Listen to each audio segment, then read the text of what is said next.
Continuing on about how to do the Ngondro practice for refuge.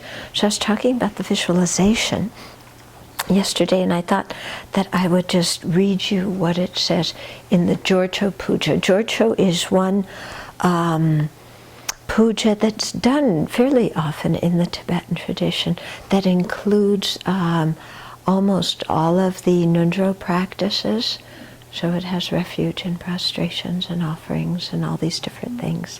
When I lived at Kapan back in the 70s, Lama Yeshe had us do this one daily. Okay, so it says, before me amidst an ocean of Samantabhadra offerings. So Samantabhadra offerings are from each offering. There are light rays with 7 more offerings. And from each of those light rays with 7 more offerings. So it just means a whole abundance of beautiful offerings. Okay, so in an ocean of Samantabhadra offerings, in the middle of a spacious throne of precious gems is a smaller radiant jeweled throne. Okay, on cushions of variegated lotus, sun, and moon. So those represent the 3 principal aspects of the path. Is my root spiritual mentor in the aspect of Shakyamuni Buddha. So this is what I was talking about yesterday, seeing the essence of our teacher, the essence of the Buddha as unified. His body is of pure golden radiant light and is adorned with a crown protrusion. The crown protrusion is the bump up here that is one of the 32 major signs that the Buddha received due to his great accumulation of merit. The Buddha's left hand is in the gesture of meditation, okay, so in his lap, and his right hand is in the earth-touching gesture, which is on his right knee. He sits in the Vajra cross-legged position, wearing the 3 brilliant saffron robes. So the 3 saffron robes are those of a monastic. So the one is our Shemdap, the lower robe. Then the yellow one that we often wear during teachings is the Chogu.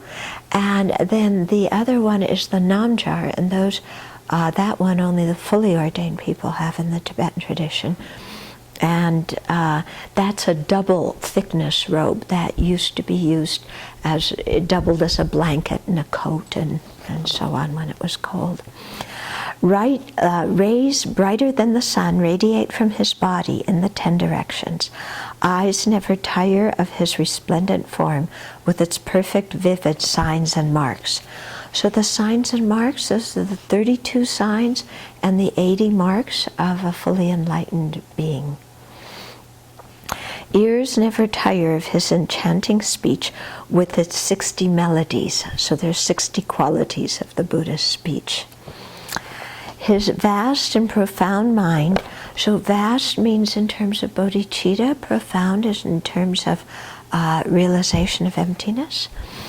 His vast and profound mind is a treasure of knowledge and love whose depth is beyond measure. Free from all stains of imperfection, he is the consummation of all good qualities.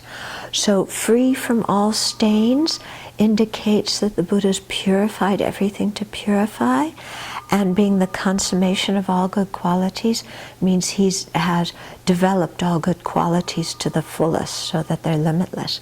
So this is the meaning of Jan Chub, or enlightenment. Jan means to purify, Chub to expand, or the word Buddha, Sangye in Tibetan, Sang to cleanse, Gye to, enrich, enhance.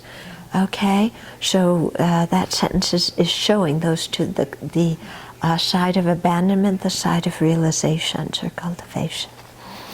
The mere recollection of the Buddha dispels the fears or anxiety of cyclic existence and of self-complacent peace. So self-complacent peace means nirvana for our own selves alone.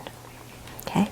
He displays manifold amazing powers like the 12 deeds. The 12 deeds are 12 deeds of a Buddha who is a wheel-turning Buddha. In other words, not all Buddhas turn the wheel of the Dharma in a place and at a historical period where there's no Buddhist teachings existing whatsoever, where Shakyamuni Buddha did that.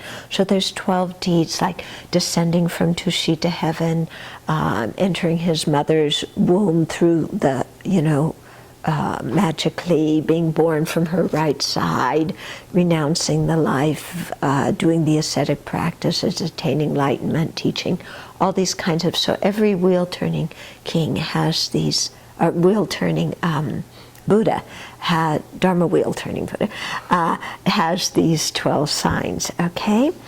These 12 deeds, I'm sorry. So he has the 12 deeds, and he uses those to tame beings in countless worlds. So when you imagine the Buddha and light radiating from the Buddha, all the light going out, it's not just to our planet, but it's through all the world systems throughout the universe. In other words, the Buddha is manifesting in all the different forms suitable for different sentient beings at that time. Okay? So maybe that's enough for right now. We'll continue with it tomorrow. But this is a very lovely visualization to really spend some time focusing on and building up, because just visualizing the Buddha like this makes your mind quite happy.